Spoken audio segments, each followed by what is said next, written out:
The independence activist whose police complaint sparked Peter Murrell's downfall last night reported John Swinney to the police for alleged fraud. Sean Clerkin seized on remarks from the First Minister yesterday when he admitted £600,000 raised in 2017 for a future referendum campaign had been spent, while defending the SNP over the missing money. Mr Clerkin triggered the original police investigation into financial irregularities in Nat's accounts in spring 2021. It morphed into the fraud probe Operation Branchform, which last month saw Nicola Sturgeon's estranged husband admit embezzling £400,000 from the party. But Mr Clerkin, who's 65 and from Barrhead in Renfrewshire, is angry that the probe did not reveal what's happened to the donations. The SNP at the time vowed the cash would be used for the specific purpose of a referendum campaign and was ring-fenced, but accounts later suggested the funds had been spent, leading to claims supporters had been deceived.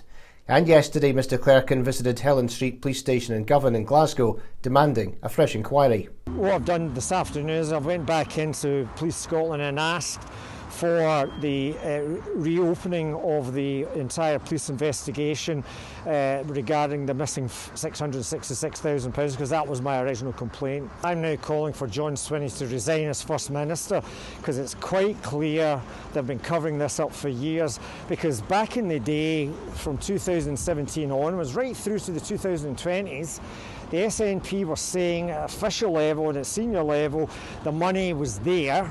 The money was ring-fenced within a referendum fund, and that was ring-fenced and would only be used for campaigning on a second independence referendum. And they kept saying that for years, and then all of a sudden today, for the very first time, they said, "Oh, the money's been spent; it's all gone."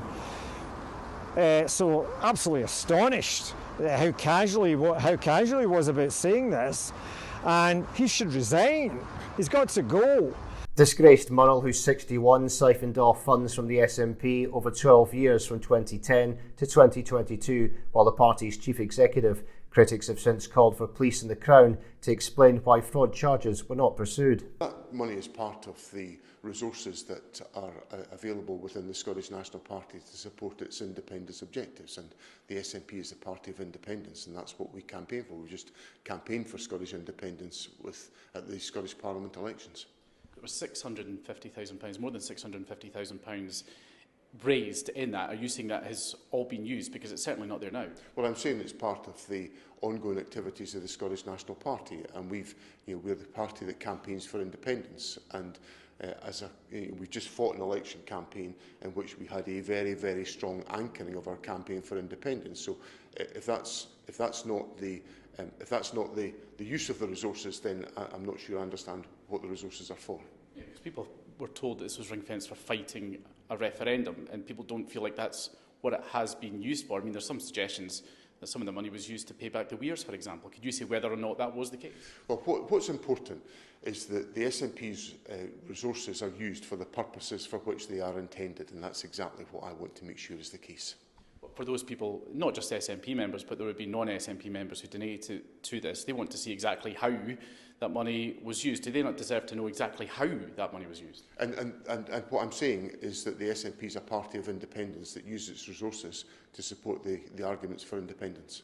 But his latest claims contradict an assurance given in 2021 that the funds would only be spent on activities directly related to the campaign for independence. An account signed off in June 2021, just as the police probe began, then Party Treasurer Colin Beattie said, "The SNP is the party of independence, and as such every penny we spend, directly or indirectly, is in support of winning independence. However, through this internal process we will ensure that the sums raised from these appeals will go directly to our work to secure a referendum and win independence." He said a referendum appeal expenditure would be coded to keep it separate from general party spending. Scottish Tory leader Russell Findlay claims Mr Swinney's revelation was damning. He said last night SNP members are still being hoodwinked about how Swinney and Nicola Sturgeon enabled Peter Murrell's 12-year-long theft of their cash by shutting down scrutiny, and Swinney's small-town bank manager routine just won't cut it for those whose hard-earned cash was either stolen by Sturgeon's husband or misspent by the SNP. Ms Sturgeon claimed on Sunday there was nothing glaringly suspicious in the accounts prior to 2021 that would have alerted her to money going missing.